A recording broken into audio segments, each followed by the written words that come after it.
Hello, everyone, and welcome to episode 18 and Beyond Retro. I'm Nathan Kennedy, and I'm joined here with Tyler Baker and Joe Amato.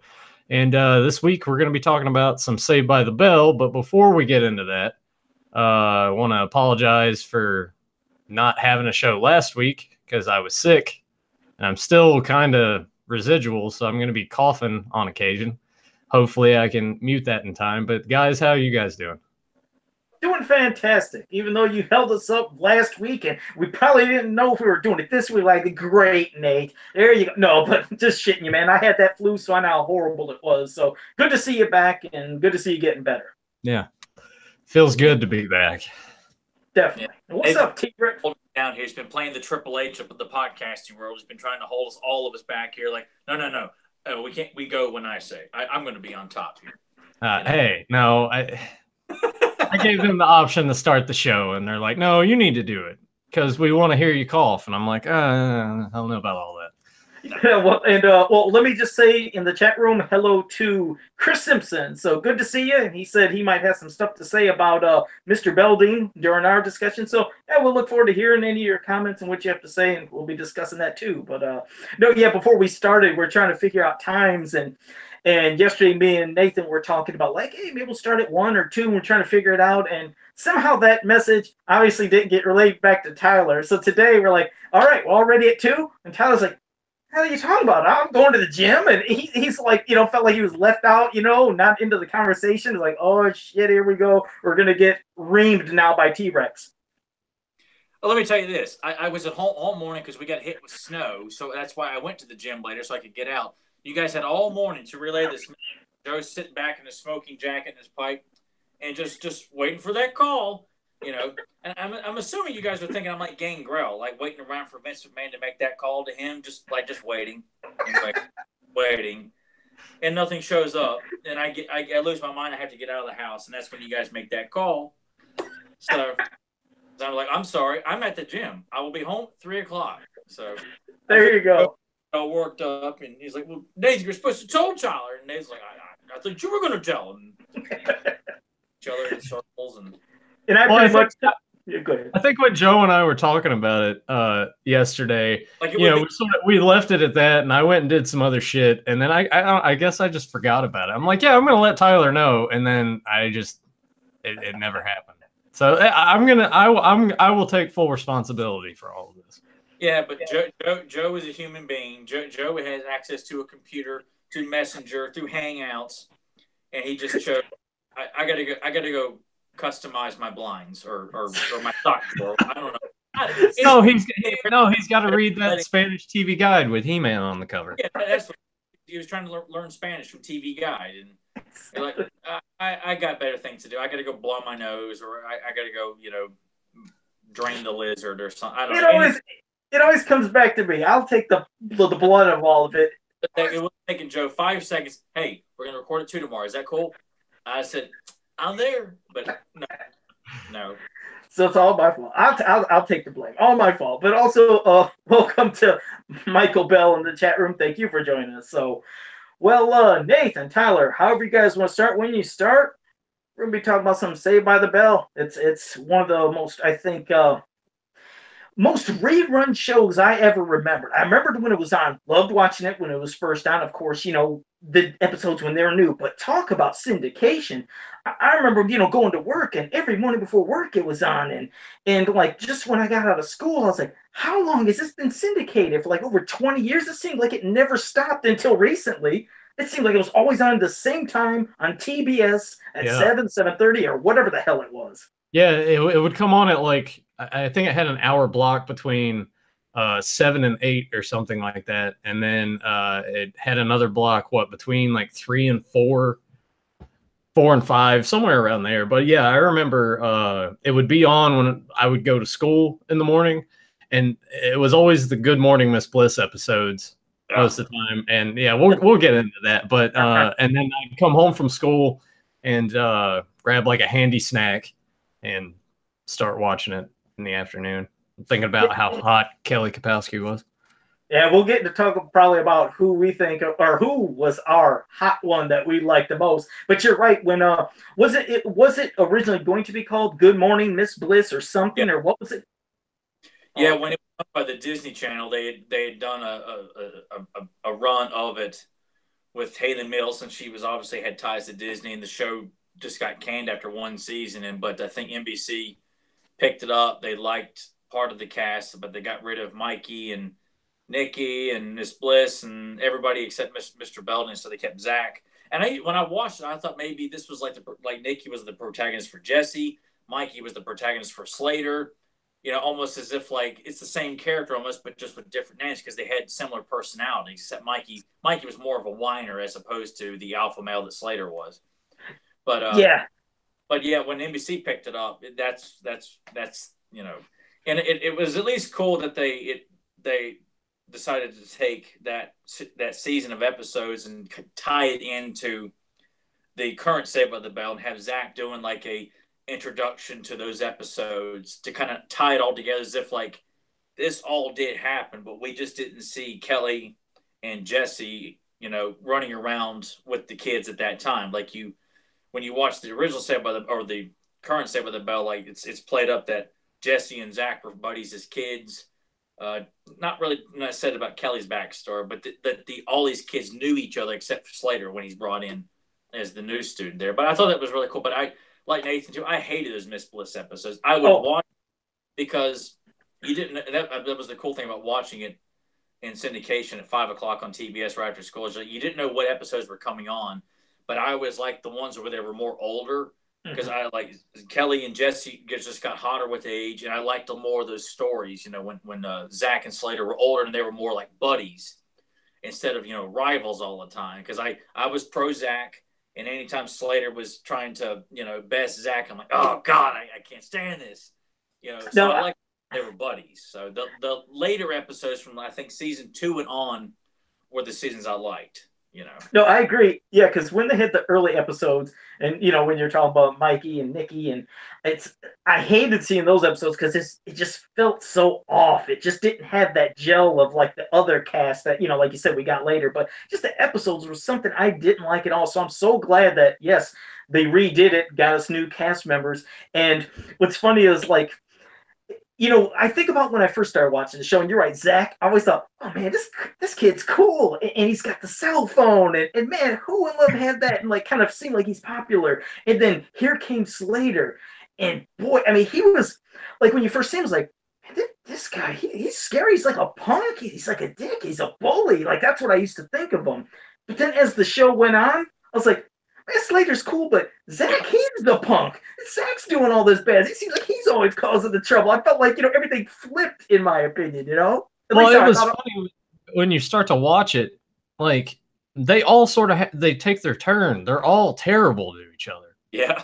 Like all of them are trying to sabotage the other person. Like there's so many episodes that we're probably going to bounce back and around, but the one that pops to mind is when they're trying to come up with the new like school song, and they're all sabotaging each other. Like Zach does it first, and then they get him back, and it's like, how are these guys still going to be friends after all of this? Right. I do remember that.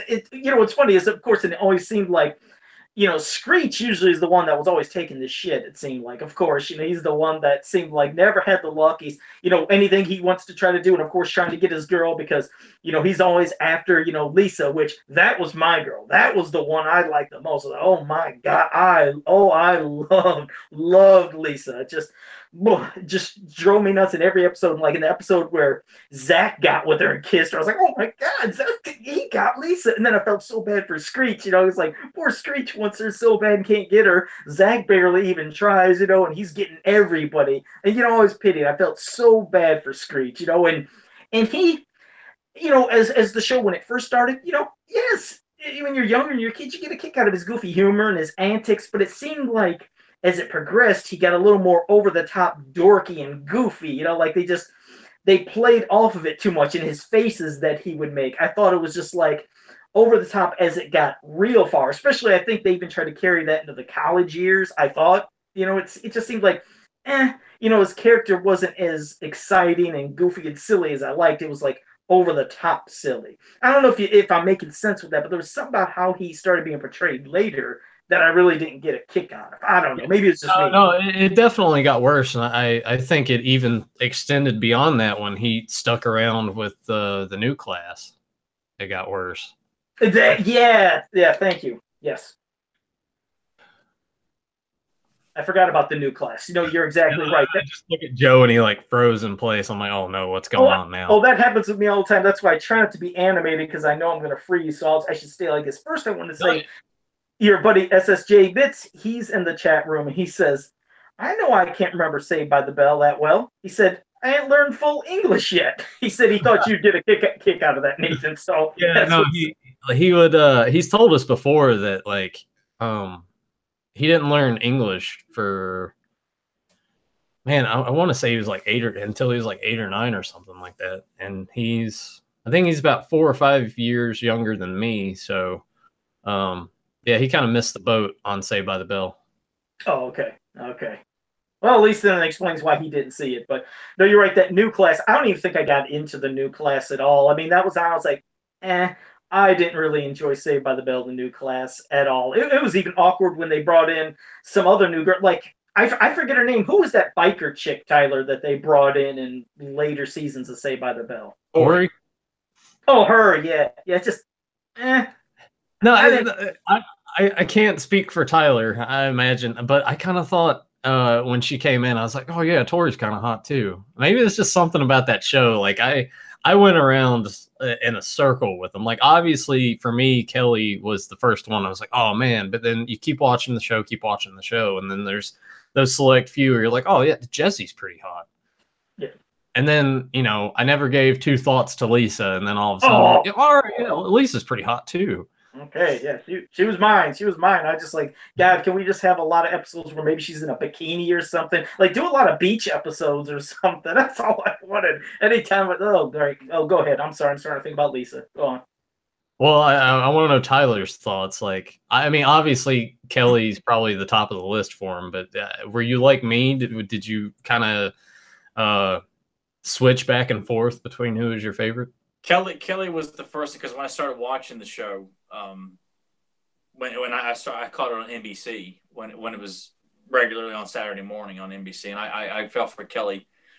But as I got a little bit older, and you start watching them as the cast gets older, like Jesse, I'm like, God, man, there's just something like she can be quite off-putting with her viewpoints on a lot of stuff, which is like, but like, boy, man, I envy Slater being able to go go home with her and get in the back seat of his car and stuff like that. And then it got where it was solidified. Jesse has been my favorite ever since. It was Showgirls, wasn't it? Yeah. I didn't see Showgirls too much later on, but knowing that Jesse was in, I'm like, oh my God, I've got to see that. It would be a while before I would get to see it, because trying to rent an NC-17 when I'm still living at home with my parents as a teenager was just not going to go over. Mm-hmm. But oddly enough, my dad rented it, and he didn't know what it was. He just thought it was a movie with pretty girls in it. And I saw it. I'm like, Dad rented Showgirls? And I asked him about it. He goes, yeah, there was a lot of sex and stuff. And I'm thinking, Dad, how could you not know that? Yeah, exactly. Dad was so oblivious to certain things. Like when he rented American Psycho, it was like, yeah, it was nothing but a big porno. I'm like, just, all right. But no, I didn't appreciate Elise's beauty until I got older, because I just saher as the biggest bitch on the show. Just because, aside from the fact she was constantly Joe gasps. Yeah, but I mean, look, every episode she's got some sort of smart ass remark to say. I'm like, look, nobody asked you for your damn opinion, rich girl. Yes, Lisa is especially during the Tory time when her hair was straight. I'm like, oh my God, man, Lisa's rocking. But I did find Tori hot, but me and my brother used to make fun of how she talks. Like when she's brought in, she's like making fun of like, oh, no, don't make him talking about all the kind of girls that Zach dates. So me and my brother used to make fun of how she says the word girls. Like, she talks funny sometimes. And I never figure out, like, all of a sudden, like, it doesn't make sense storyline wise. And I had to do some research about it on the internet too, about like, how does Tori fit in? Because she comes in on the senior year, but then Jesse and Kelly are around for part of the senior year as well. And the cast has got, like, Lisa's got different hair. Zach and Slayer look a little bit more mature. and then you got Tori in there, and then Kelly and Jesse show up, I think, for like the last couple of episodes of the season. But I think there was a contract dispute with Elizabeth Berkley and Tiffany Amber about being on the show. I think that's why they brought Tori in to be the kind of filler for those two cast members there. Yeah, it made me feel it was weird too, because like with the graduation episode, she's like, not in it. But yeah, Tori's not in the graduation one, right? No. Yeah, it's really weird.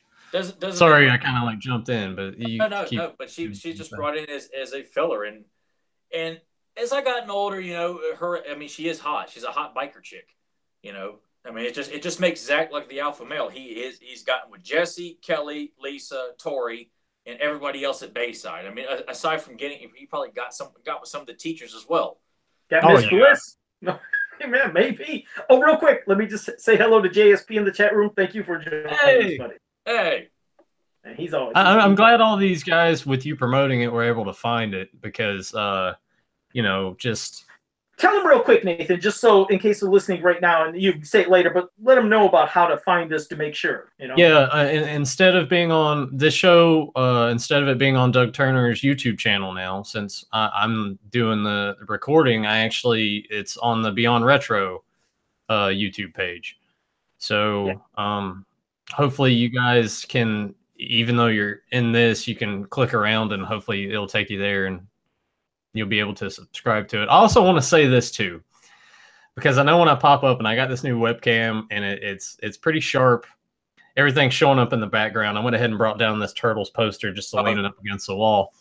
But if you look over here, this is not My Little Pony. That is my girlfriend's My Little Pony. I just want to throw that out there in case anyone was looking in the background. They're like, what the fuck is that? Like, is he a brony? It's like, no, I'm not. That's her thing. It's not mine. Yeah, whatever helps you sleep at night, you know, whatever you got to say to, you know, convince everybody it's not yours. Sure, we all believe you, Nathan. We really, really do. I appreciate the sarcasm, Joe. Well, as Nathan had pointed out, I thought it was a plush chicken in the background, so I wouldn't have known it was a My Little Pony until he comes out and says, "Yeah, that's a My Little Pony in the back." You know, you know, to be honest, I didn't know what the heck it was either. I mean, even though he has, you know, now obviously you all can see this. Nathan has the clearest, best video of all of us. Then Tyler's right next to him. They're pretty close. Then you will always be stuck with the archaic look of this. I apologize to everybody out there. Someday I will upgrade and I'll look better. But until then, you'll have to view me like you're looking, I don't know, through an old Commodore 64. If they ever had. Supported by Afghan terrorists, you know, because they're always using like the oldest technology. And Joe's got a mask on too, so it's like he's issuing demands, you know, with slow, you know, yeah, like the podcast world, you know, just like the villain in True Lies, you know, telling him that his demands must be met. Yeah, it looks like it's edited together in clips. Yeah, it does. Blindfold over his head, and this is the guy who refused to pay my customization price. You know, it does. It looks like it's clipped and edited together like little pieces. I'm like this, and then I'm like that, and everything. Yeah, I can understand. But hey, at least I got the cool shirt. Scarf wrapped around you, just like an Afghan terrorist. Truffle shuffle. That's the truffle shuffle. Got to show that. Got to promote the shirts. There you go. So there you go. So that's our side rant. We always have these quick side rants. It's always going to happen. And yeah, now you got everybody agreeing with you, Tyler, about like looks like terrorist or Taliban video, and it's grainy. So thanks, I appreciate it. I think you should embrace that. You really just need to get like a mannequin dummy and dress it up behind you in like some of your clothes. And if you could get like a toy Nerf gun and hold it in your lap at all times when you're talking, God, how awesome would that be, Joe? Afghan terrorists from Toledo. Yeah, well, the videos will just get flagged by the government real quick, and right. But you know what? Open our doors. Ages live on the internet.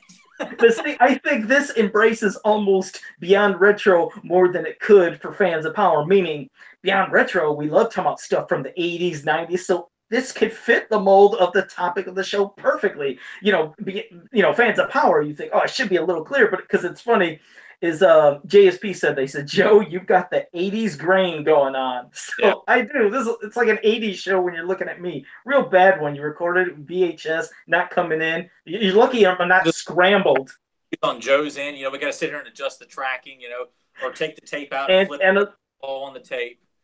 exactly whatever it is to get me to come in somewhat clear. So, but all right, so there we did a quick side rant. But as for more, going back to Saved by the Bell, they and that's the other thing, because what's weird is I didn't have Disney Channel, so that's why I'm going to ask you. This is Joe in his ignorant question. We keep saying "Good Morning, Miss Bliss." Now, when it was shown on Disney Channel, is that what it was called, or what was it called? Yeah, it was called. They had that original title card. I remember. I want to say, isn't it like it just shows like the background of the school, and then in cursive it just says "Good Morning, Miss Bliss." Am I remembering that right, or was it just a fever dream? It's probably right. Honestly, I never looked up the original intro to it. I just know that's what it was called. It was on the Disney Channel for one season, and then got canned. How many episodes did it last? How many was it? By the Bell intro, and then they used shots from the actual Good Morning Miss Bliss show to introduce the cast of the show. So Tyler, I was until I saw how many episodes were there? No, just real quick. How many episodes were in that original season of Miss Bliss? How many was that? What? How many episodes were in that Miss Bliss before it got canceled? Yeah, I think it was 10 or 12 episodes. It was a small order. It wasn't your standard like 24 episode order of episodes that the Disney Channel put in. If I'm looking down, I'm typing it up on my phone right now. All right. Well, a quick Google search will have that confirmed there. But 13 episodes plus the original pilot, so 14 altogether. 14, yes, yeah. So not many, but quite a few. But it's honestly, if I think about it, I can't even remember that many episodes of Good Morning Miss Bliss. You've got that one goofy episode where those two guys try to convince Zach to join their club so he can get a red Letterman jacket. So he's Together Forever Trevor. That always stuck in my head. The dorks. Yeah. The only other one I remember is when her niece, like the pop singer with the dual, like she was she was so hot. Yes, she was. So hot. That big 80s hair. And Zach got her too. Yeah. Zach slept with everybody. God, he did. It's a wonder he didn't have every girl at Bayside knocked up. He was like the Wilt Chamberlain of Bayside High. He just slept with every woman that was in that school. I guarantee he even slept with that nurse that he was after, that he gave up Kelly for.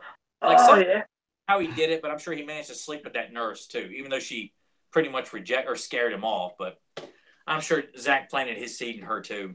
I forgot about that episode until you mentioned it. But no, the reason I asked about that whole Miss Bliss thing is obviously I didn't have Disney Channel, so when Saved by the Bell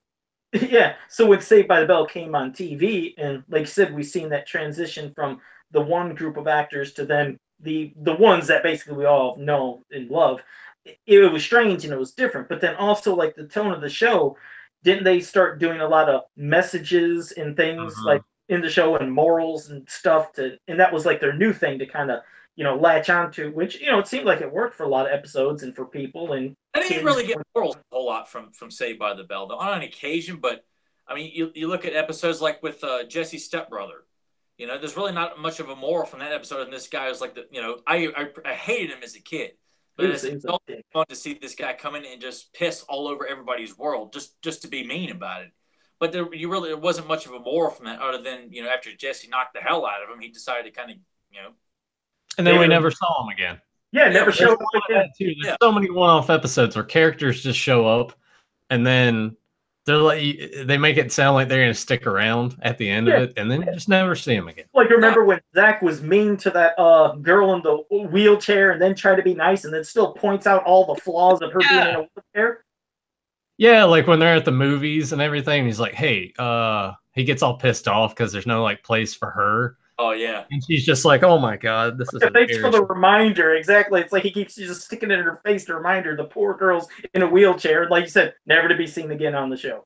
And anyone in the chat, just do a YouTube search for Zach Morris is trash. And it'll go over like certain episodes where he was just complete asshole and did just terrible things. Oh, did they? Not only his friends, but the wheelchair one's the perfect example. Because I watched it, because I haven't seen that episode in a while, and I watched it, I'm like, wow. Like, who thought that was a good idea to just, like, write that script? Yeah, that's what I said. Here's a prime example of what Joe was talking about. Now, there's a moral episode where just because she's different doesn't mean you have to treat her different. So yes, if you were going to say there were episodes of morals, that's one of them. I mean, because it is a prime example of, because on the show you never do see anybody with a physical handicap of any kind, and to have Zach, the alpha male, has been introduced to one. He obviously is attracted to her, but he can't, he's at least kind-hearted enough to where he's like, I can't date a girl that's in a wheelchair.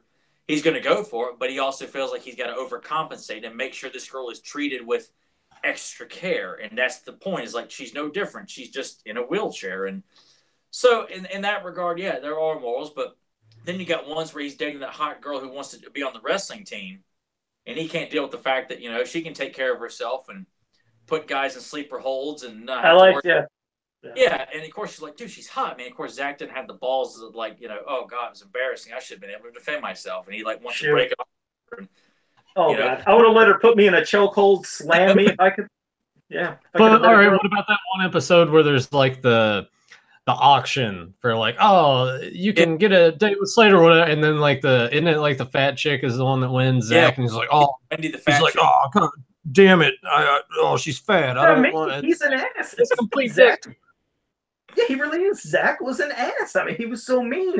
And I don't know if that was the one with the lottery or the auction or whatever, but didn't they do something else where they're earning all this money? Was that to fix the car or something? There was something where they did something else where they were trying to sell off tickets. And I was like... No. That's the Step Brother episode where, to fix the car that Eric and Lisa crashed, they have a fake raffle and they say, Screech, you're going to win it, but we're going to take your winnings to fix the car. So they go in math class and say the answer will be put on the board by Mr. So-and-so, and he's writing the number, and everyone's screaming and yelling. He's like, wow, I've never seen so much enthusiasm for math. And the Screech wins, and so, yeah, they take all the winnings. That's what I mean. That's another thing Zach did that was great. They robbed the whole damn school of this money. Those kids never got that money back. What a fucking thief. That's what I mean. He's terrible. Zach was rotten what he did. And then what about the episode where Screech's parents are going away for the weekend? She's like, now don't have any parties. And Zach's like, oh, we're going to have a party. And then that Elvis bus gets broken. And they're like, oh, well, we need to get the money to do this. And then they lose their money. And then they're doing that, that poker game. And he loses his dog to that guy. And I'm like, what the fuck is going on? Maxwell. Yeah. Yeah. Well, let's say two things.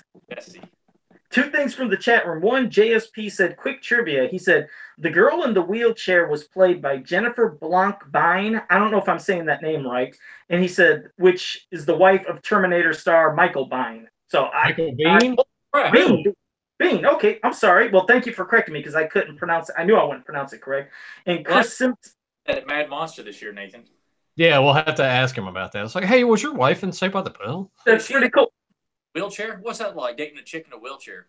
That is pretty cool. So thank you, JSP. Also say hello to Jake Juggalo in the chat room. Thank you for joining us. And also, Chris Simpson said, make sure you talk about the episode where, Zach and his Native American heritage. Oh my God. Yeah, talk about that one. Oh my God. Yeah, Running Zach, where he's comes in and makes a mockery of his Native, which to me is like, how the hell did he just find some random photo in a chest of junk and somehow like, oh, I must be Native American. No more research than that. And then he finds out about it, right? And talks to that guy, and then doesn't he pass away? Yeah, he goes to talk to a local friend of his teacher, but it just seems so lazy, just to find a picture, oh, I'm Native American because I found a picture. If it wasn't for that guy, well, even then, there's no direct ties that Zach has Native American heritage, but he just goes and takes the picture. The guy tells him, yes, this chief was a great warrior and this and that, but somehow Zach is convinced that this guy's related to me somehow, with no real proof,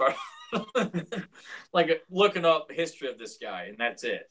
Yeah, no, there was. That's how I mean. They're just going just so far and extreme with it, with the the feathers and the paint and everything he does to stereotype Native American. It's that show had its moments. And Jason Chapman is in the chat room. Thank you for joining us, Jason. Also, yeah, don't you worry. We're going to talk about what you just said. I'm so excited. So go ahead, Nathan. That's one we were going to get to. We could do it now. There's so many things to talk about. But what did you think of that moral episode and everything with that one? It's What is there to say that hasn't already been said about that? Like I would. caffeine pills, like real, like caffeine pills. Like, okay, she's sleep deprived and she's taking caffeine pills. Okay, but is that really gonna make her have a nervous breakdown like that? I mean, But look at it when we were kids, though. Like when I watched it, I took it as like I didn't quite understand that caffeine pills were not a severe drug. I just took it as Jesse's taking pills, drugs. Yeah, that's yeah. what I thought. I mean, And, you know, I kind of thought that too, but they clearly he's like caffeine pills, and I'm just like, oh, okay. but I mean, I Yeah. didn't connection that she's like she might as well just be drinking a lot of Coke, But it's I was more embarrassed to watch it because of the singing that's going on with their little trio of Hot Fudge Sunday. I think that was the name of their group. Yeah, And that then was fucking dumb. I just felt embarrassed. Like, oh God, this is so silly and awful. Like I just felt, like I shouldn't be watching this. I feel silly. Like if Yeah, anyone, like secondhand embarrassment.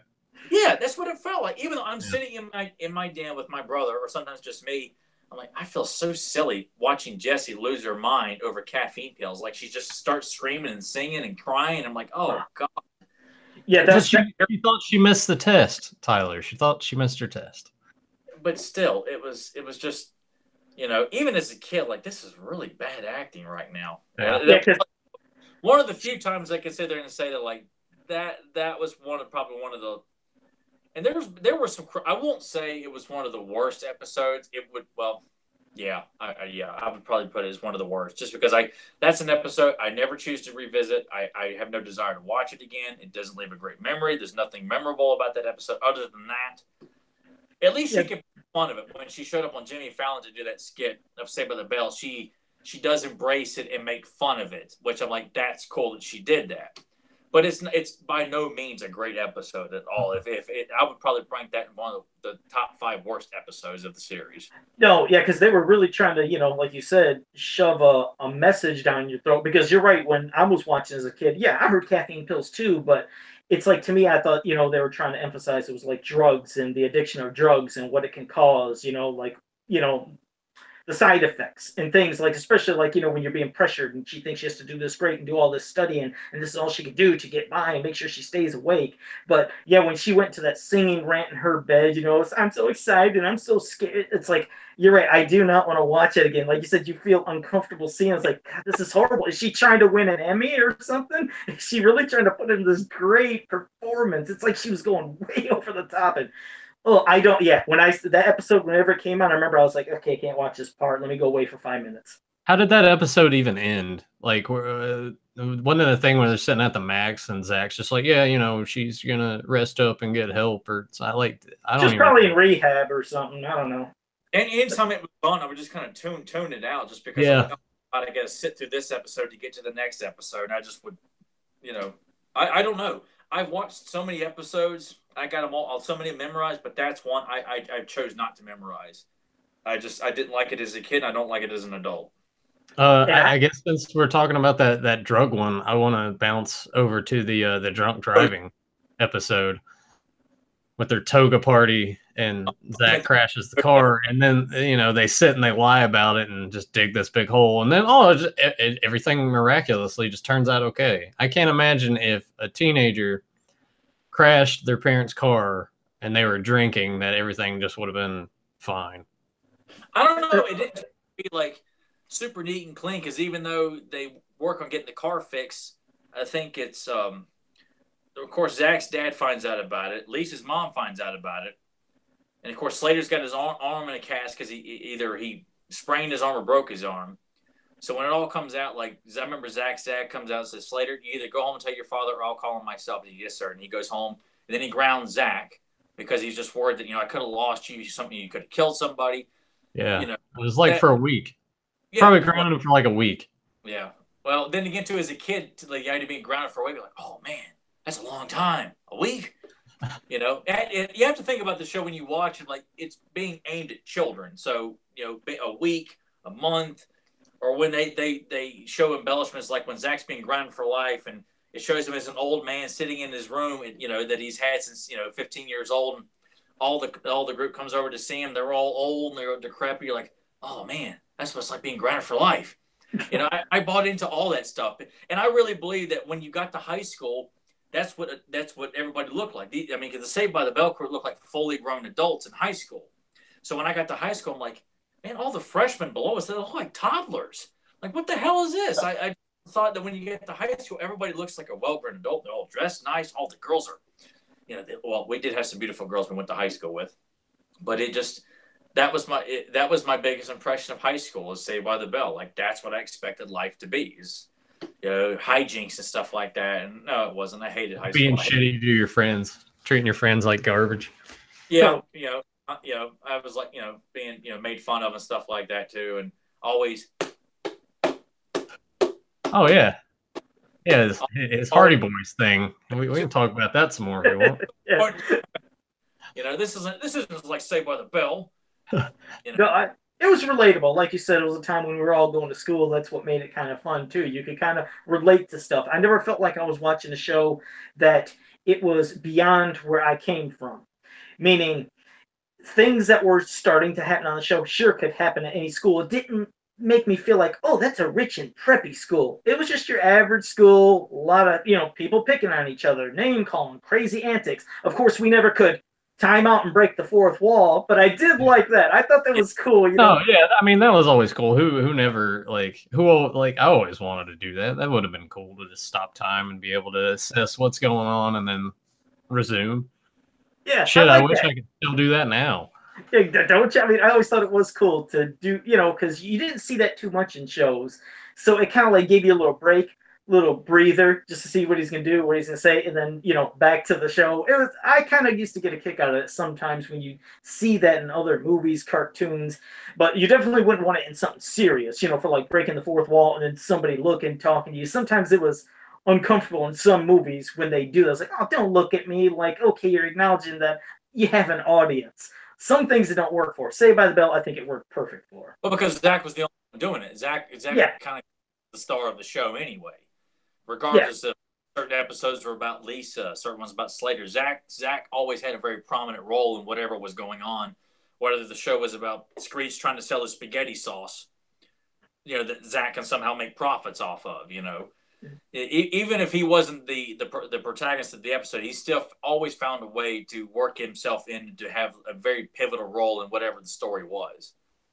Or like when Slater's trying to avoid going that interview of going to military school, Zach ends up going in and posing as Slater, wearing the goofy wig and wearing the fatigues and carrying the chair, just find some way of playing a big part in whatever the story. Even though it's a Slater story, Zach still has a big part in that regard.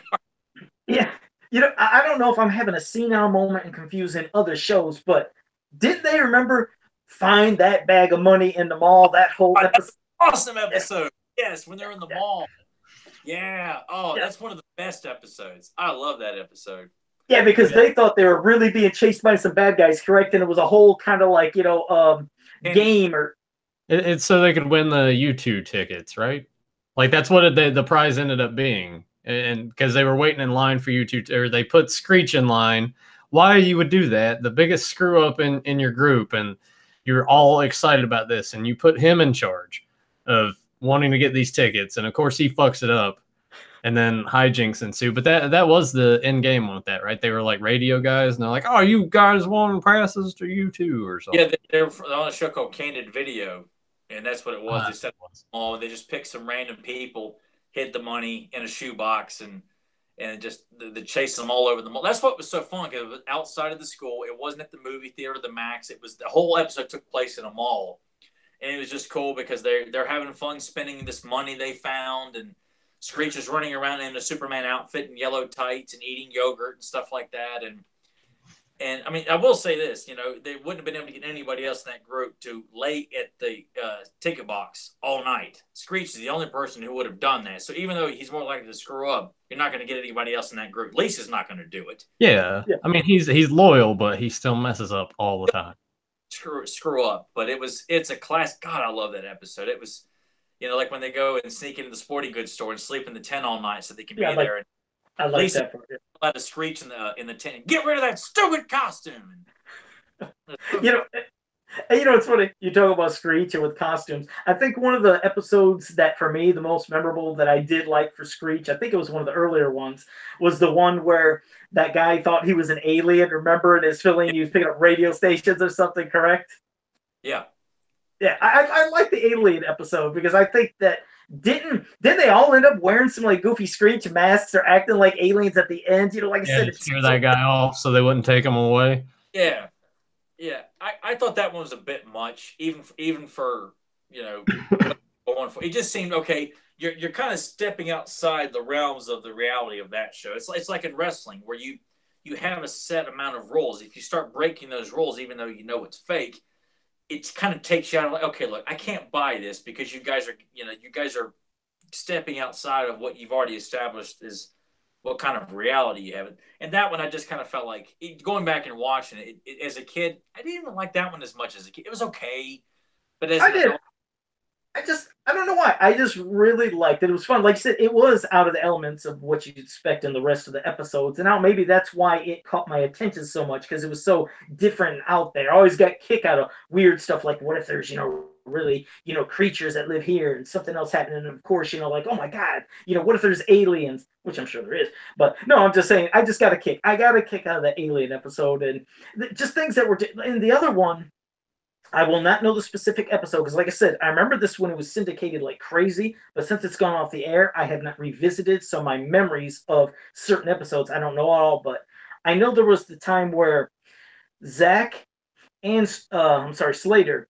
I thought they got into a pretty heated fight, and yeah, what's weird is Yeah. they look like they look like they embraced it. They actually looked like they were fighting. You know what I mean? It actually seemed like they were. That's why I liked how they got caught up in the moments, and it made it feel real. Yeah, that's when they were fighting over that one chick, right, to take her to the dance. And Zach gets a fat lip, and Slater, I think, gets a black eye. yeah, and they both show up to the dance, and Belding thinks they're going to fight again. And they knock his little toupee in the fruit punch bowl. After Zach and Slater are pouring punch down each other's shirt and pants, all the girls are getting hyped up in the audience when they're watching that. And yeah, that was Zach never would have stood a chance, like because Slater was an amateur wrestler and he was like twice his size. There's no way. I mean, Zach was in shape. You'd see that certain episodes like okay, Zach works out a little bit, but Slater was the definitive physical alpha male. Slater would have kicked his ass. Yeah. I guess when they're doing the table read or something, I bet they were like, oh well, you got to make it kind of almost equal. Well, yeah, because I almost feel like Zach and Slater. I think as the show progressed, they both became stars of the show. I mean, Slater was such a favorite with the girls, and so was Zach. He kind of felt like they were almost equals. Like Slater wouldn't hesitate to undermine Zach, even when they were buddies, and he's referred to him as preppy, and they're slapping hands and hanging out. But at times they wouldn't hesitate to undermine the other if they felt like there could be some sort of female advantage or something like that. Like a prime episode is the Cut Day episode, where they're buddies, but Slater bets Zach that he can't get out of cutting class all day for fear of being suspended. Yeah, so is that also the one with the radio contest and the bonsai tree where he's in detention? Different episode. The okay. The Cut Day episode. That's where Jesse and Kelly are in that one, where Slater spends all day hanging out with Kelly, like at the beach and at the Max playing pool.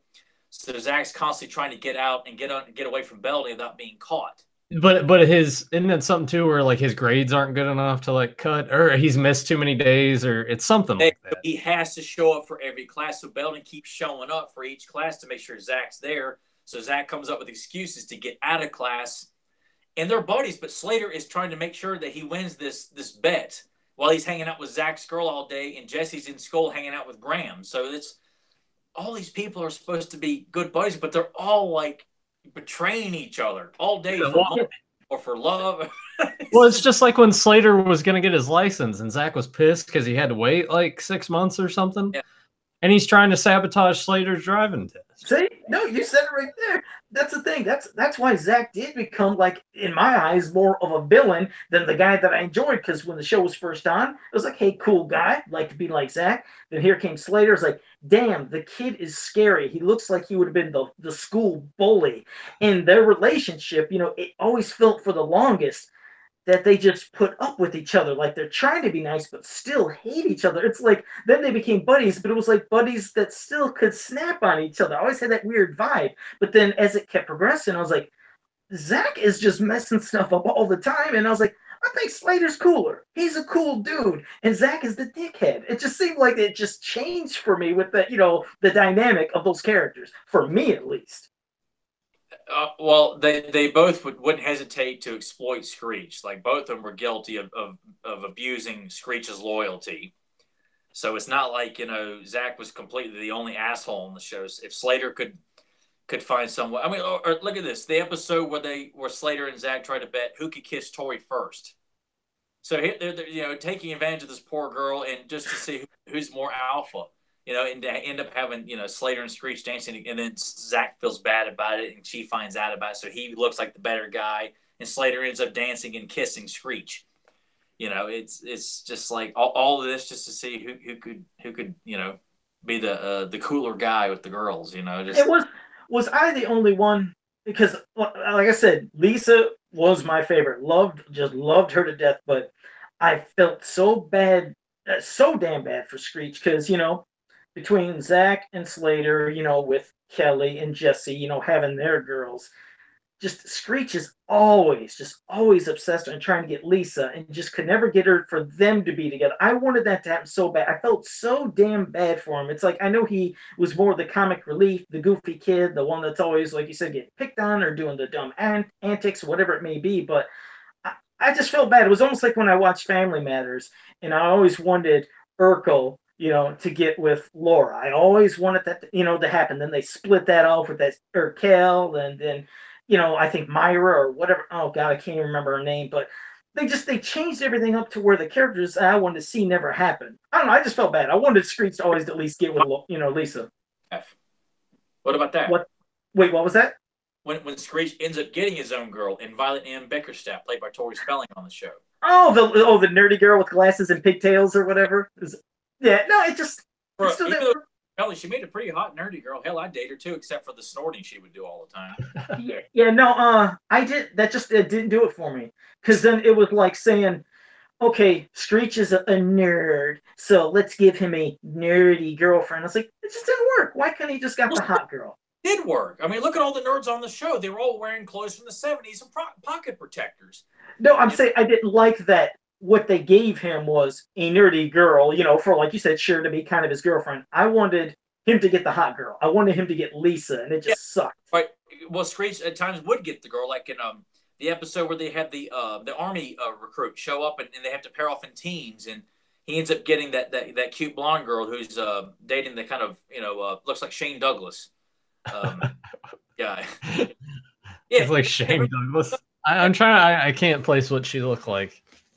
Now I'm just thinking of Shane Douglas of all people. Why would you do that? Was she somebody that came back though? That's what I meant. It's like I just wanted him to be with one of the recurring cast members. Like I said, so Lisa was always once in a while she'd have a boyfriend, and Lisa Screech could, but I just wish they could have just played on that element at least maybe for some episodes of let them be together. Then maybe next season, something happens, whatever, and then he can go out and pursue new girls. She could pursue new guys. I just felt bad for Screech not getting any. I don't know. I mean, well, not getting Lisa. Just he got some majestic. Remember the episode where Zach ends up getting Lisa, and he has to embrace the fact that he can't have Lisa and this and that. And then Jesse comes over and says, "You did good, Screech." She's like, "Did I ever tell you that you have a lovely Adam's apple?" And then kisses her right on the spot. So he got some of Jesse too. Yeah, I guess a little bit in that aspect, but of all the kind of maybe reoccurring characters or characters that would show up every so often, what would be your top three? Like either they had one episode or they would show up periodically, like Mr. Tuttle.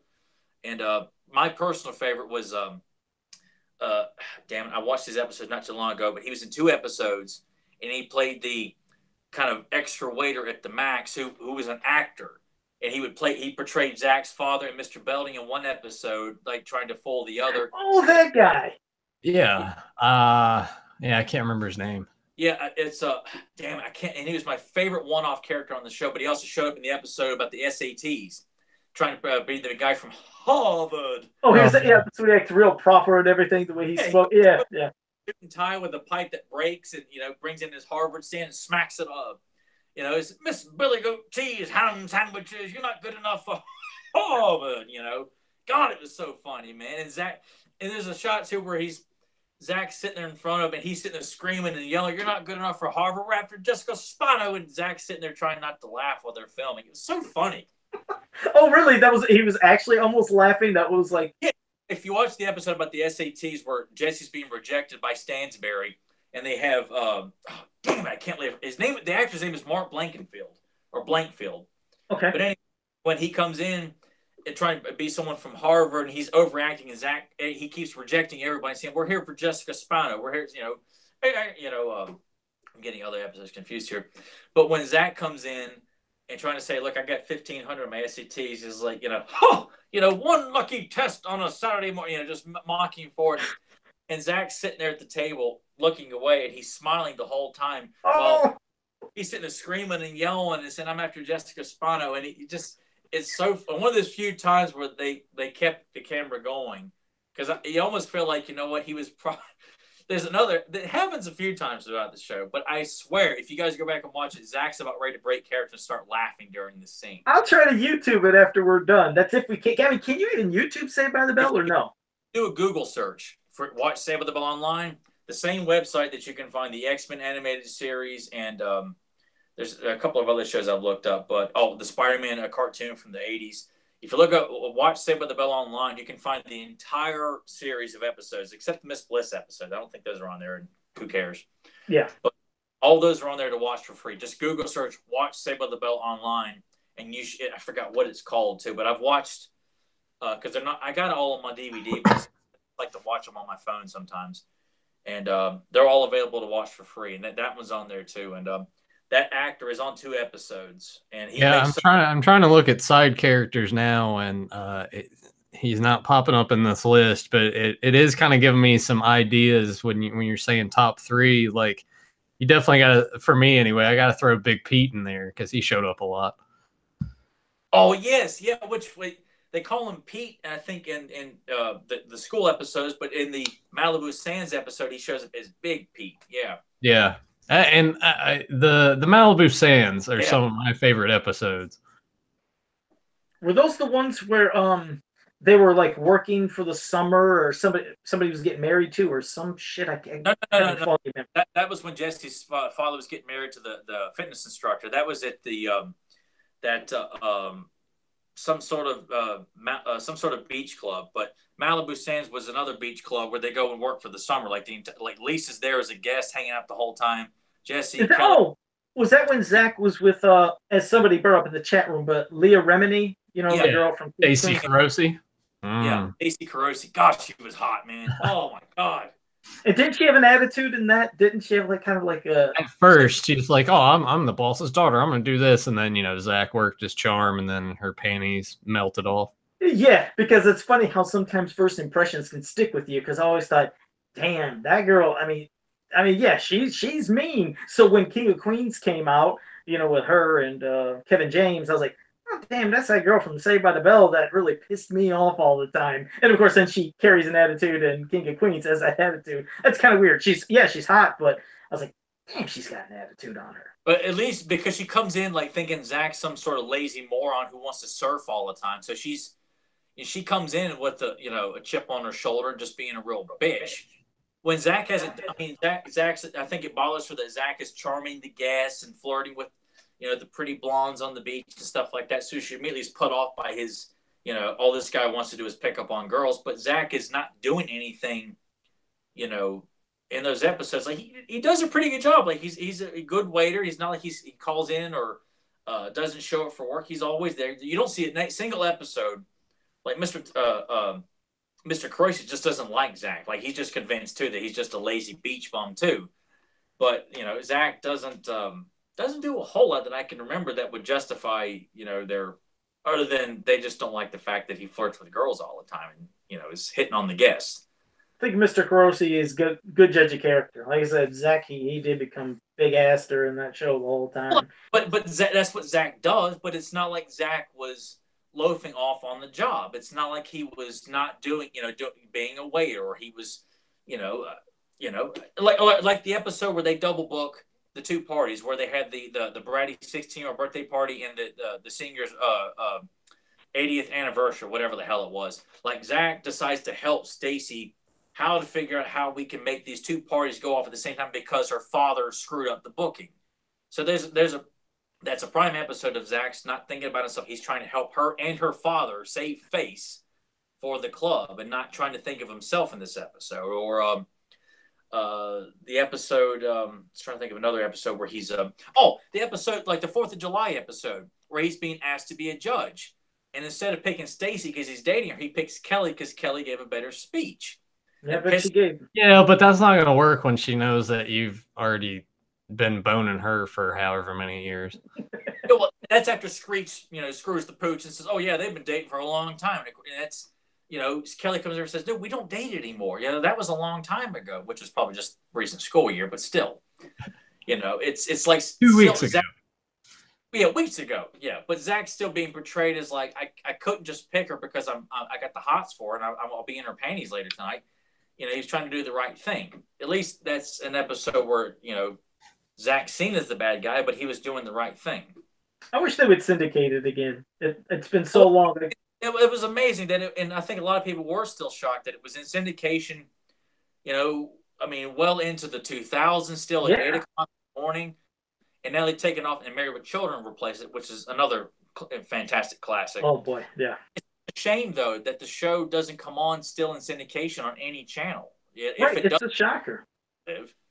No, that is. It's a shocker because I don't remember any bad press about the show. So it's like, why couldn't you syndicate it again? Put it on, like you said a little earlier. I mean, I love Married with Children to death. And, of course, I watched reruns of that like crazy. Of course, they edit out so many things, and there's pieces that are missing, so you have to see them usually on DVD. But, yeah, I would love to see Saved by the Bell come back because every time you're mentioning one of the episodes, it's like, bam, memories come back. But, like, off the top of my head, I can't remember a lot of the things. Once you say it, boom, it's there again.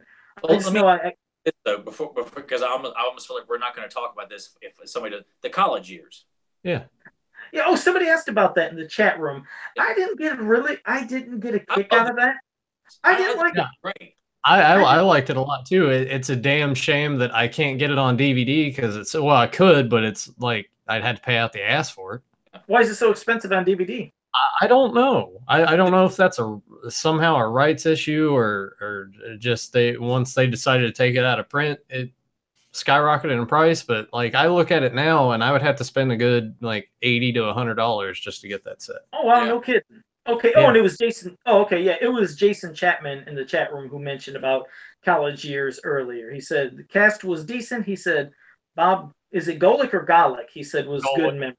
Yeah, no, he's fantastic in it. He's one of my favorite characters. He was a great Mr. Belding kind of character. The guy that's trying to keep. Was that the buff dude with the mullet? Oh, okay, with the mullet. Yeah. Oh, okay. Yeah. Yeah. I remember them. Like I said, I don't know. They were. It was there for me, but I still just like Saved by the Bell when they're in high school, and like I said, not the Miss Bliss stuff, but I just like the earlier stuff. When it came to the college years, I was like. And then when that new class came, I was like, oh, I don't give two craps about the two class.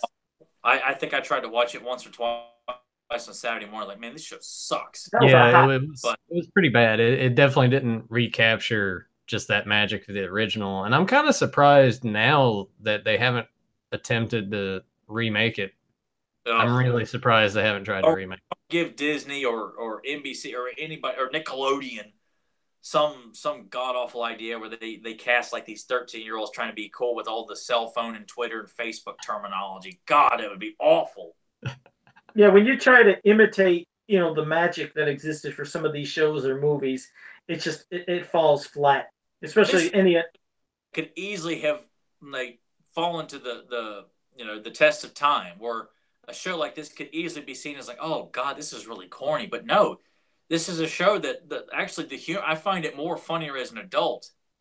I mean, I laughed a lot as a kid, but I laugh even more as an adult. There's just certain things that I find much more humorous as an adult that I didn't find as funny as a kid. It's a show that people still like the show. It's a show that's still celebrated. Like the cast is still I know they probably felt like they've been typecast for so long because all of them had such a hard time finding work after the Well, show. hell, I mean, but it was memorable for them, and that show, What? like you said, it was absolutely iconic. It's an iconic show. It is aged very well, Yeah. and it's one of the things that I would never want to see a new reboot, version of it on TV with new group of kids. Just like Oh, there's some movies I consider sacred, like never do a remake or a different version, like The Goonies. If they It's gonna ever happen. mention, It's no, gonna don't say eventually it's gonna happen. it yeah. better not. Goonies just better never be touched. Gremlins, the original movie, better never be touched. Just Hey, some. they're trying to do a Gremlins 3. Well, Yeah. I mean, okay, I don't mind like I if guess you.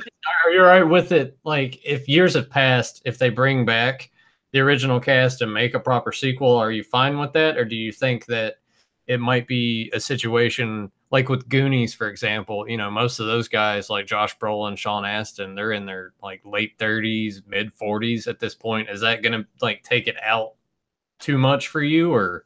Well, okay, like let's say something for like the Goonies. If they were to make a sequel, and let's say they have the kids are now adults and maybe have their kids and whatever they might want to try. I don't mind something like that. Same thing with Gremlins. If they did a third one and it's still spinning in another story, I don't mind it. But some movies, when they just try to remake it, and it's not because I grew up with it. It's just some movies are classic, and when they try to remake, it seems like it falls flat. Like I think they even tried to, like I remember Footloose. I got a kick out of Footloose, the original movie. Sure, I did like Footloose, but then they tried to make a modern update of Footloose. Just wasn't there. Just I don't like I said. I don't know if sometimes it's just in my head, my old memories, but it sure seems like it's said by fans too, because then you see these things fail at the box office. You don't hear people really talking about how great it was. It's like just try a new movie, or like I said, a sequel. Go with sequels, but some I just don't want remade. And as for Saved by the Bell, if they did a new class for a new generation, maybe it would be great, maybe, but it's not going to have that magic. I guess yeah, there's an '80s magic. The new class. I mean, to me, that was a reboot. That was when you're bringing back Mr. Belding and Street as a kind of a teacher's assistant or a principal assistant. You're trying to remake Saved by the Bell with the new cast. It just nobody cared. Like Yeah, I think you said it right there. You kind of said it. I don't think it is me holding on to a childhood, because you just gave a perfect example of how some things just work. Like, Good Morning Miss Bliss. Those episodes, I grew up with them just like I grew up with the other Saved by the Bell episodes that came after. But that Good Morning Miss Bliss, just didn't like it. And then here came college years. For me, I didn't flip over it. Had the same a lot of the cast that we had before, just didn't do anything for me. And then the new class just didn't do it for me. It just, I don't know. Some things, when it seems like it's golden, it's good, I enjoy it. It's like, hell, you could just see that was great for what it was. Just leave some things alone. I mean, I know they tried. Yeah. well, I mean, the sorry. new class did last for a long time. That Did lasted it really? 6, 7 years, didn't it? You're shitting. That long. I'll do a quick research while Tyler Okay. says what he Well, was just to gonna let you know, I guess the reason. I'm going to counteract what Joe said here. Okay. Whereas like I get why Joe says that the Saved by the Bell that we all know is the best, and it is the best. However, I felt the college years was justifiable because there's something to say about that. Whereas when you're making a sequel to Goonies now, like, dude, that wouldn't make any sense. I don't want to see Mouth and Mikey and Bran and Data and Chunk as adults with kids. Like, no. If you were going to do a sequel, it had to have been done in the '80s when they were maybe a year or two older. They go on some sort of other treasure hunt or some kind like that. There's nothing to say about them being adults with kids and the kids go on their own venture and the parents get involved. Like, there's nothing to say there. A third Gremlins movie, what's there to say? You've done it one other time where, unfortunately, probably the budget wasn't big enough for the actual Gremlins to break out into New York. But at least there was something to say with the sequel. But that's why I feel like another Saved by the Bell, like the college years, that there's a story behind them going to college and Zach trying to be a con artist in college, and trying to romance Kelly, but Kelly's after an older man. There's so much to be said with that. her teacher, her professor, nonetheless. Now that's kind of a common storyline. Yeah, no, you're not wrong there. Yeah, and Zach's pissed off about it and trying to expose it to everybody. Go ahead, Nathan. Oh no, I just I brought this up here. Yeah, it lasted It looks like 6 or 7 seasons because it premiered in '93 and the final episode date was January 2000. Well, I guess because again, I didn't enjoy the show. Yeah, I didn't know. I never hear anybody talk about it. Well, it's I mean, you don't hear that usually talked about, and in groups and anywhere as much as the original Saved by the Bell. But you're saying it last 6, 7 years. The reason I didn't know is because I watched some of that first season, hated it, and I guess it just was blocked out of my mind to even know that they kept going with it. So I guess that explains that. But I did want to say one thing where regards to Tyler and Goonies. You know what always drove me nuts? I love the movie, but I always thought at the end when you seen the pirate ship going by in the water, I was like, get a fucking boat, get a speedboat, and go out there and get that gold when the ship is busted out. The point though, they really can't. We took some for ourselves, then they had to dump it because of the Fratellis, and they realized, you know what, leave it alone. This is that's me just picturing. You wonder what could have happened after the cameras aired, or what these people did. It's like, oh, I could picture everybody getting in a damn boat, going to that damn ship, getting as much gold as they can before the thing sunk into the water. I'd freak out when they see that pirate ship. I always love Goonies. God, that's going to be a fun episode when we talk about that. Oh my God, when he sees all that. A commentary for like that. That needs a commentary. So Joe, get your shit together and get something set up to where we can do a commentary for the Goonies. Thank you. Always just make sure you always remind people that yes, it is me that usually holds shit back. I will find a way. I'll make sure I'm able to watch it, and we do commentary for when the Goonies comes. Yes, so, I settle for a retrospect discussion. I want to do a commentary for the Goonies with you guys. I do not want to do just that should be our first commentary is doing the Goonies. So Joe, if we don't do it, it's because we're all going to point at you and say, well, Joe refused to upgrade his Taliban technology, so. We can't do a commentary. Or Joe can just sit and pretend like he just listen to us as me and Nathan do commentary for it. We can do it that way. Hey, whatever makes you feel good about destroying me, that's fine, because I'm sure it's going to happen. But, Tyler over here being Zach Morris right now. Yeah, there you go. Well, I was in 4th grade. When the show was real popular with me and my classmates, and I used to dress with a button-up silk shirts a lot. In 4th grade, and I was after Whitney White, and I remember Nathan knows who I'm talking about. We had a group of 5 of us. Whitney Taylor was this loudmouth girl. I mean, everybody liked her because she was just outlandish. We always preferred. She was like the Lisa of 4th grade. I was the Zach Morris. Whitney White was Kelly Kapowski. Tara Minnick was Jesse Spano, and Nathan knows as Jesse Overstreet was the AC Slater of the group. So.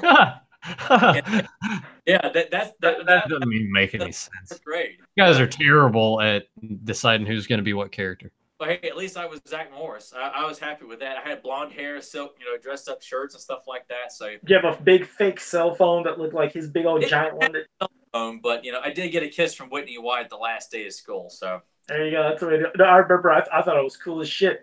They had at some stores, they had this big ass cell phone, looked just like those monster ones Zach had that you could murder somebody with.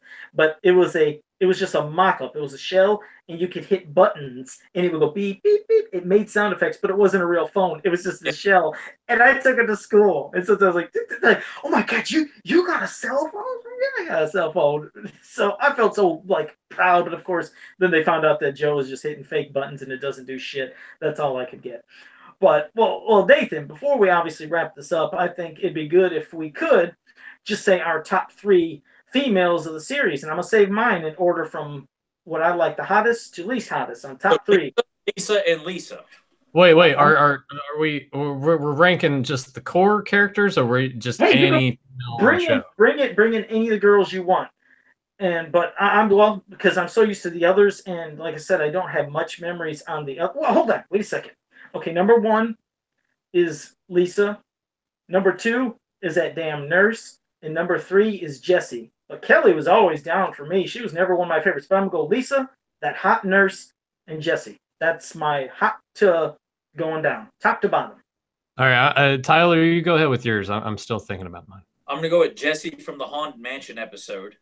Because she looked awesome in that episode. He's picking specific episodes too. Yeah, of course Tyler's going to be very episode specific. Yes. God, I mean, she went from high heels and nylons. Jesus Christ. Let's see. And then I'm going to have to go with Kelly from the senior year.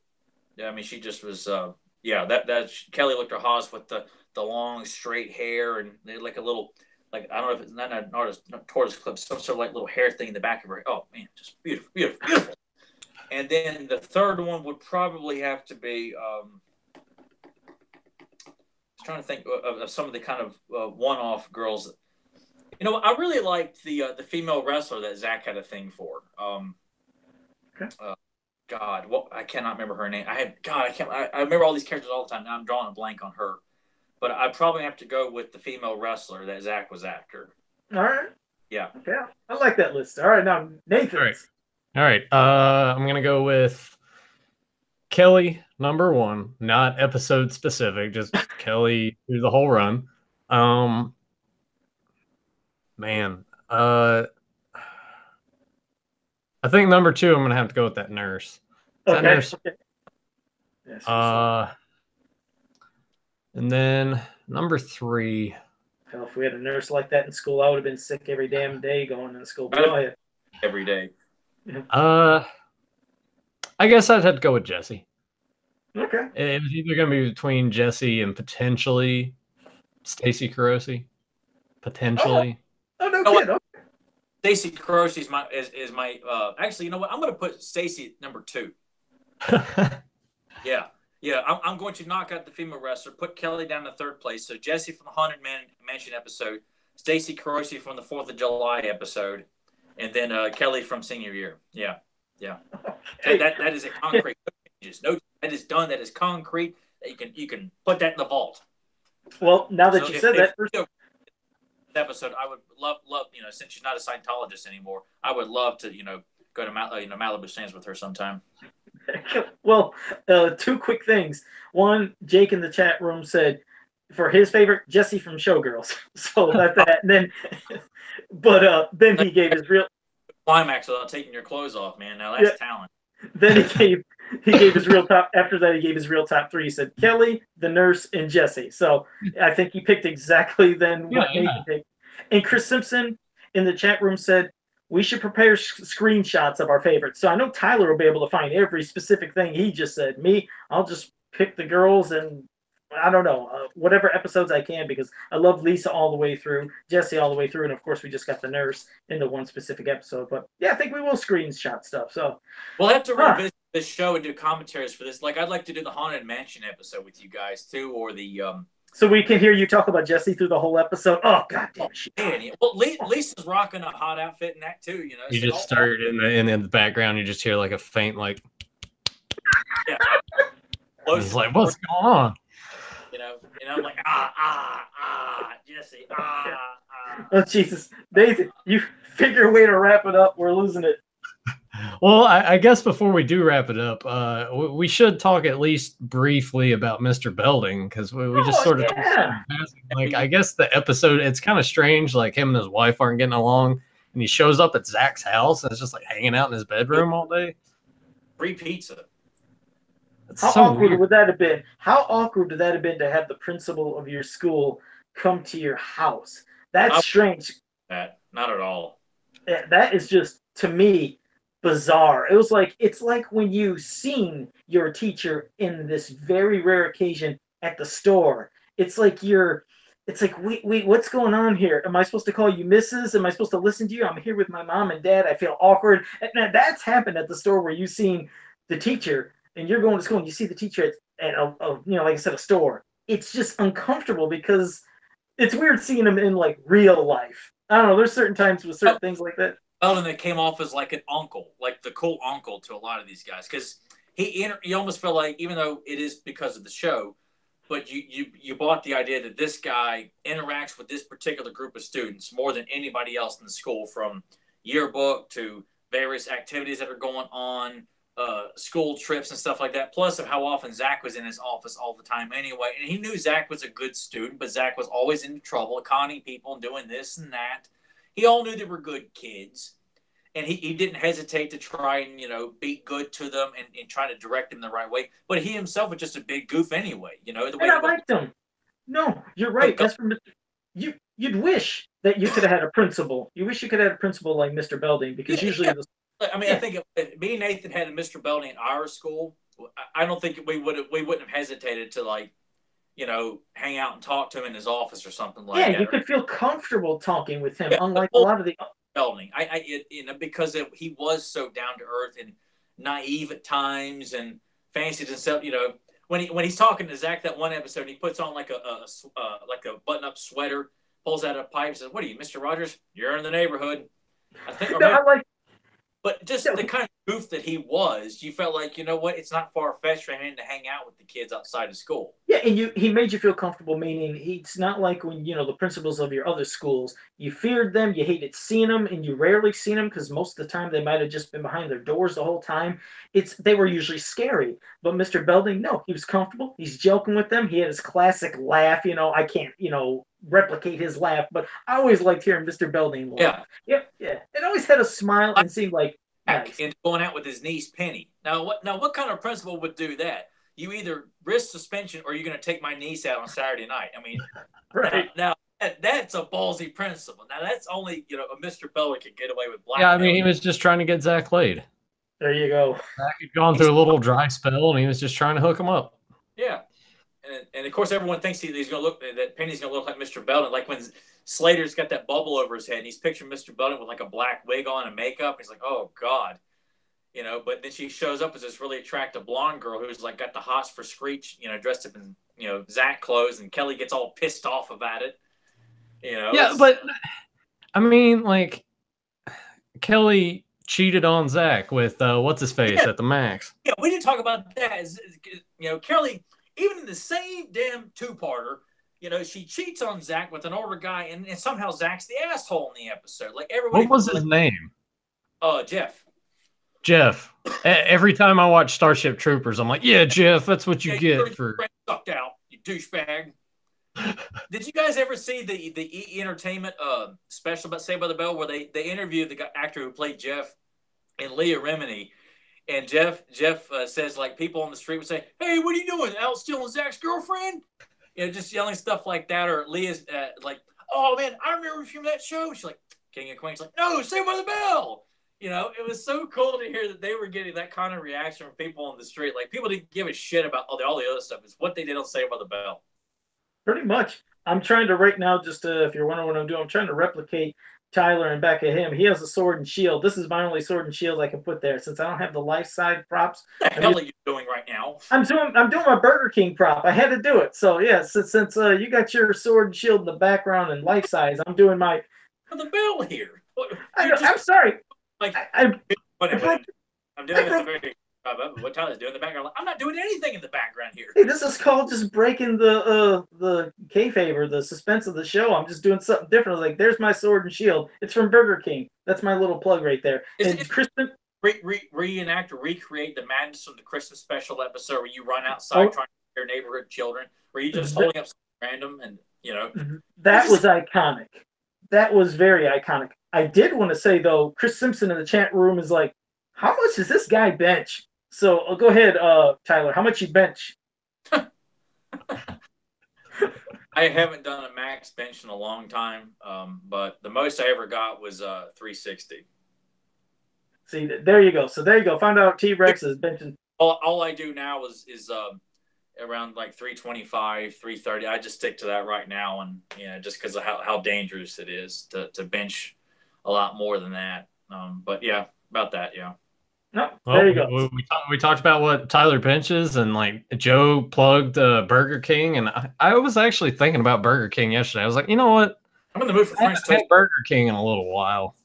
There you go. Get their whatever. They got some new sandwich with tons of bacon and big ass patties and stuff. Just if you're gonna go there, go all out and get that big ass sandwich, whatever they. There we go. Yeah. We got to nail these sponsors down for this show. Man, Burger King is a sponsor for this podcast. Exactly. I'm mentioning sandwiches I don't even know the name for. Get that big ass sandwich at Burger King. It's a bunch of bacon and hamburgers. Joe and I can just tweet at Burger King. It's like, hey, we do this podcast and we mentioned you in it. Give us the retweet. We're getting coupons. If you could do the podcast, the podcast live from like Burger King in Dublin. There we go.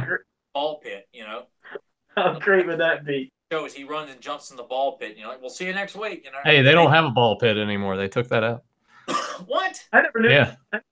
didn't know they I had mean, one. when you think about it, those ball pits, like, I never thought about it as a kid, but think about just the germs, like how gross that was. Just Yeah, yeah, all those ugh. kids that never wiped their ass properly and wore Yeah. dirty Oh, I'm clothes. sure there were kids that like squirted in their pants a little bit and it just like drained out and got on the balls and that got rolled around. So I'm sure at some point when we were playing in those things, we were rolling around in other kids' shit and piss. We never had that, thank goodness. We never had a ball pit for Burger King around here. Never seen them. They were just isolated to one particular McDonald's. But yeah, I was never even in that one either. But yeah, thanks. It makes you want to go there now. Yeah. Yeah, we had a lot of balls at our Burger King. They were actually kind of common, you know, like the one in Christian. Oh yeah, well all right, I will close the episode with this famous Nathan story here at Burger King. Actually, we got two Burger King stories. This is all improv. If we had not gotten on the subject of Burger King, I would not be able to tell these stories. All right, well, we'll do the stories on these. We'll give our final thoughts on Saved by the Bell, and we'll wrap it up. I will tell these stories real quick. Is that we went to a Burger King in Roanoke. We were going to go see. It was either Collateral or Alien versus Predator. It was Alien versus Predator. Alien versus Predator. And we get there before we go to the movie, and I get my order. Our friend Joshua gets his order. My brother gets his order. Nathan can't get his, and for some reason they keep. I ordered mine first. By the way, Nathan orders his first, and they never do get it right. And this is back when Nathan's temper was just like Nathan would have fit very well in the locker room of a WWF locker room. Like, this is the kind of guy Nathan would be shitting in people's bags. Oh God, yeah. So anyway, Nathan decides he's going to take his revenge out and go to the bathroom and piss all over the walls at Burger King in Roanoke. Wow. He went in there and just sprayed the wall. He just told us about it. We didn't see it, but he told us he went there and pissed all over the bathroom walls of this Burger King. Couldn't get his order right. And it was just like, oh my, and you didn't feel like you had to question it because, like, no, I could see Nathan doing that. I waited like 25 fucking minutes for my food. You guys were already done by the time I got my food. So this next one, it was just me and Nathan to this other one, to this Burger King that's in Christiansburg. We go there. Now everyone listening is going to pinpoint where we live. Yeah, well, why not? You know, they can come here. We're like the stars of this area. Like, we'll get maps of the stars and stuff like that. They come check out all the famous. They've been looking for the guy who pissed on their walls from years ago, and now they got your ass. Now they got you. Well, then, so we go to the one in Christiansburg. We were out shopping for movies and toys and stuff like that. And this little short pint-sized guy we're taking our orders, and he takes my order and gives me my food. And then Nathan's still waiting for his, and Nathan asked for a milkshake. And while he's asking for that, no, I didn't ask for a milk. He's getting the story wrong. I didn't ask for a milkshake at all. All right. No. Well, anyway, I could have swore because a customer came up next to Nathan and returned a drink he didn't want. All right, I'm gonna jump in this story. All right. So I ordered chicken nuggets, chicken tenders. Yeah. I ordered a burger and fries, and he's handling our money and everything. And at Burger King, you know how behind them they had they shoot the little stuff down. Anyway, my tenders come down and they hit the thing and they spill out a little bit. And he turns and he goes over and with his hands that he's just touched with all this money, starts like fondling them to put them back. I'm like, all right, well, I'm not eating those. Mm-hmm. And then in the middle of this, while I'm watching this happen, there's a milkshake that's sitting on the counter that's off to the side. This guy comes up and he was like, I ordered a chocolate milkshake. He had a vanilla one in his hand. This chocolate milkshake has been sitting there when Tyler and I got there. And he does that. The guy goes over to the end of the counter and picks that up and goes to hand it to him. The guy's like, I don't want that one. That one's been like sitting there for however long. And the guy's like, oh, okay, whatever. So I'm not eating the chicken tenders. I finally get the rest of my food and I go and I sit down and I take a bite into my burger and it's just like lukewarm, like almost cold in the middle. Like the bite that I took was just lukewarm, borderline cold, right? So Tyler, I'm going to have a coughing fit now. Tyler is done with his food. I'm sitting there. I'm like, all right, let's go. And we're walking. And we go out the door, and Tyler looks at me and is like, you still got your burger? And I was like, yeah, I know. Oh, boy. And he's walking to the car, and I just turn around, and I take it out of the wrapper, and I just, like, throw it and it smacks against the door. And the guy like looks, and you just see it start to streak and smear down. He looks at me, and I just give him the middle finger and walk away. Nathan, dude, I could see that being stuff that I could do too. And like you said, you've calmed down through years, so have I, because there's nothing more I hate that when somebody screws your order up. And for whatever reason, when I'd go anywhere, it seemed like my order was always the one that got messed up. I don't like when my food is being messed up. Yes, I completely, I feel your pain. Well, it's not so much either about them like messing the food up. In both cases, it was a thing of like this dumbass cashier who's been handling money and everything, just like bare hand touching the food. And I can't stand the thing about this story, because Tyler's over there like dying. He tells everybody that burger, that one in particular, he tells everybody that story. Well, that is a cool story. The sound of that burger slam that window, it was like the whole town of Christiansburg heard the sound of that wham. It was just I'll never forget it. And then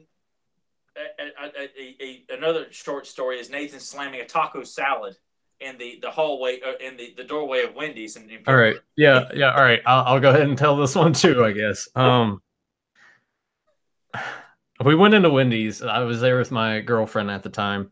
And, the cashier's there, not really paying attention to us. Look at Tyler's just dying in the background.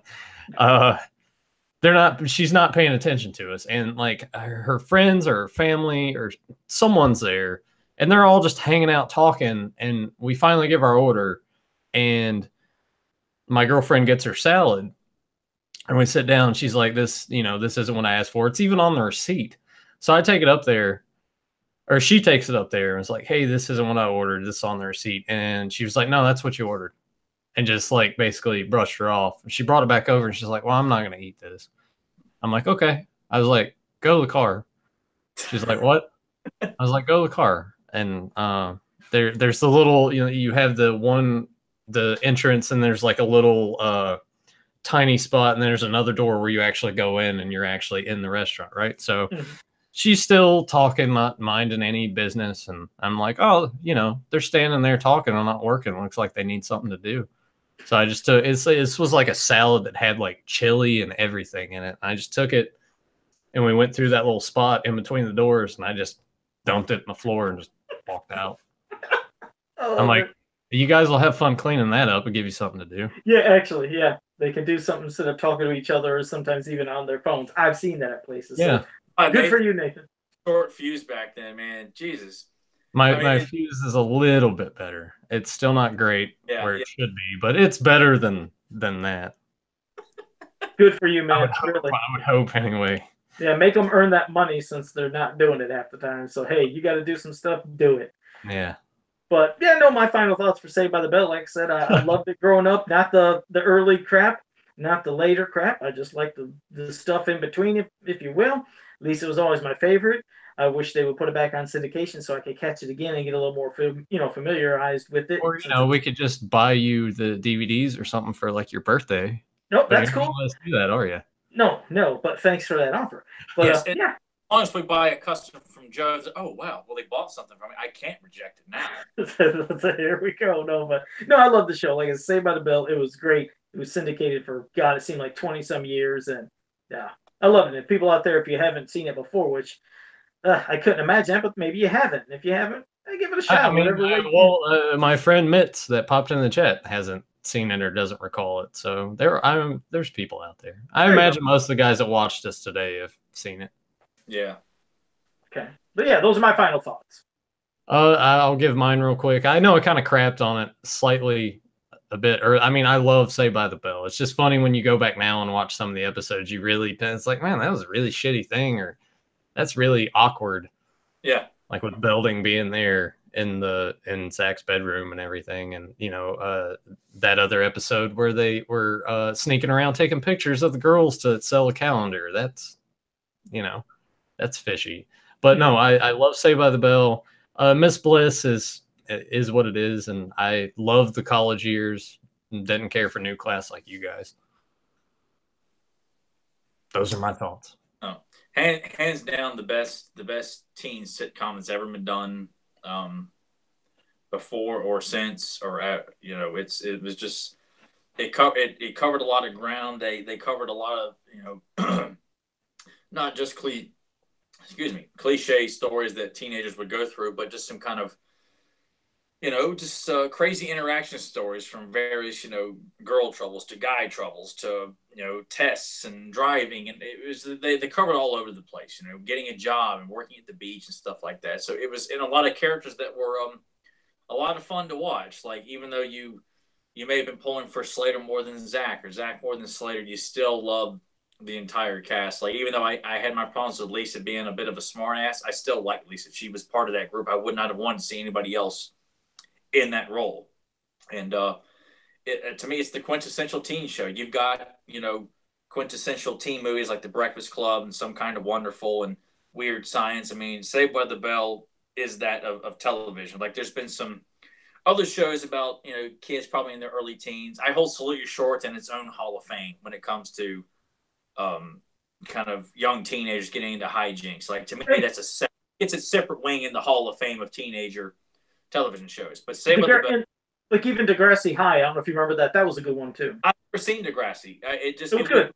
It never came on in our area, so I like heard about it. I don't know. I may have come across it once or twice, but I've never seen it to this day. But for me personally, Saved by the Bell is the quintessential teenager show. I don't see them recapturing that same kind of magic, because it could have been a show that just would have been super corny and, you know, make you roll your eyes, and sometimes it were, but overall there's still fun episodes from their early years in high school to their later years, and even when they go outside the school. So it's a show that still stands the test of time. The characters are likable, the one-off characters are likable, and it's aged very well, oddly enough. It really has, and it's just a blast. It's a lot of fun to watch, you know, not just from a nostalgia point of view, but you know what, it's still just fun to watch the kids at Bayside High try to make it through one day of school. What the hell's going to happen today?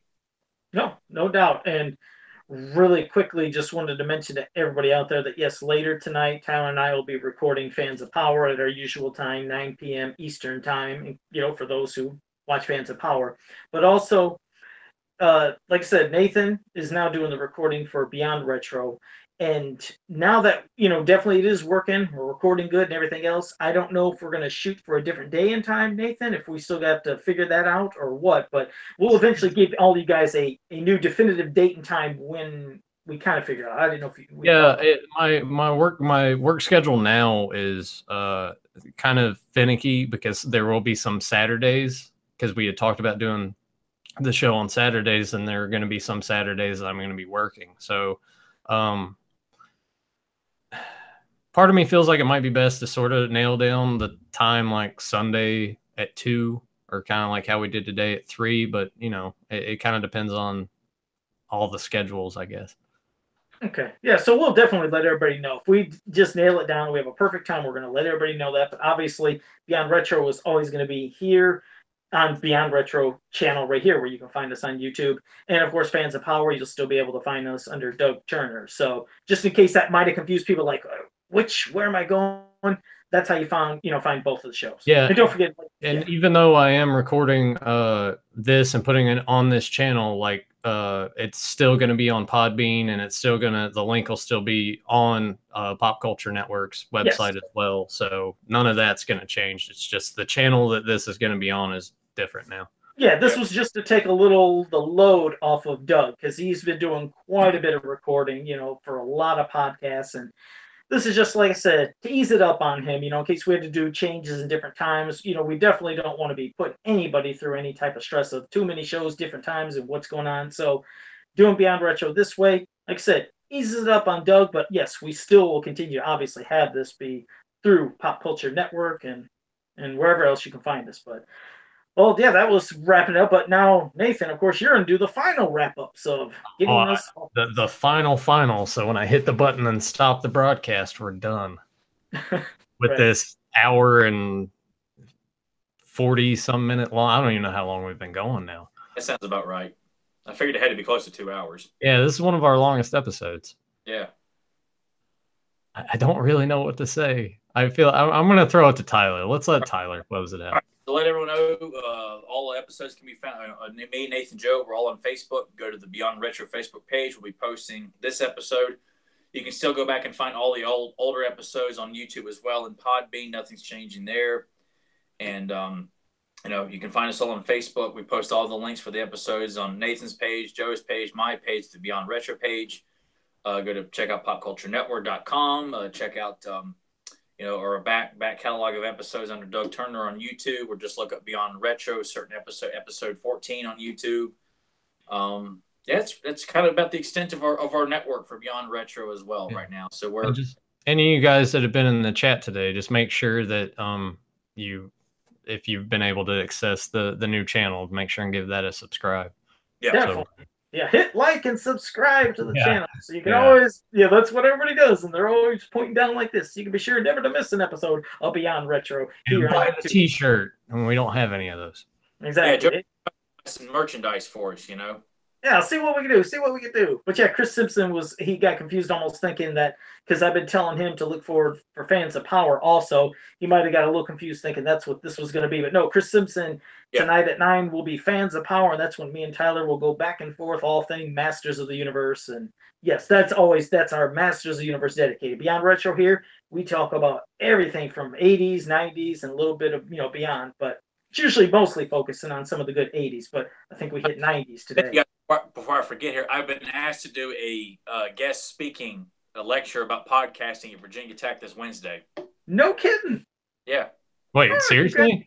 Wow. Yeah, there's a professor that goes to the weight club who trains with a guy I'm buddied with, Brandon Crawford, who loves 80s action movies and He-Man, stuff like that. And he introduced me to him because he says he teaches sound art at Virginia Tech. And Brandon told me that I do podcasts about He-Man and 80s movies and stuff like that. So he asked me if I would come in to do as a guest speaker to talk to it. It's a small class, he said, about podcasting. So fantastic. All right. That's awesome. Yeah. Now you can plug the show.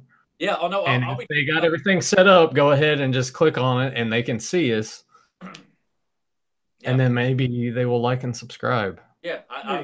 I'll be plugging that, wearing my Coca-Cola uniform too. So I'll be doing a lot of product placement during this lecture here. So that's great. No, that's great. And again, everybody that joined us live tonight in the chat room, we thank you so much. We hope you enjoyed this episode. I was kind of worried about that. Oh yeah. I mean, like I said, there's a lot of comments. They were doing a little back and forth among themselves, but I was trying to get to most of their questions and some of their comments. If we didn't get them all, again, I apologize, because when we get ranting and going, but I did acknowledge everybody that was there in the chat room, so we appreciate it. And remember, you guys see it. You can look right down. There's that button that says subscribe right there. So make sure you click it now so we can see that go up.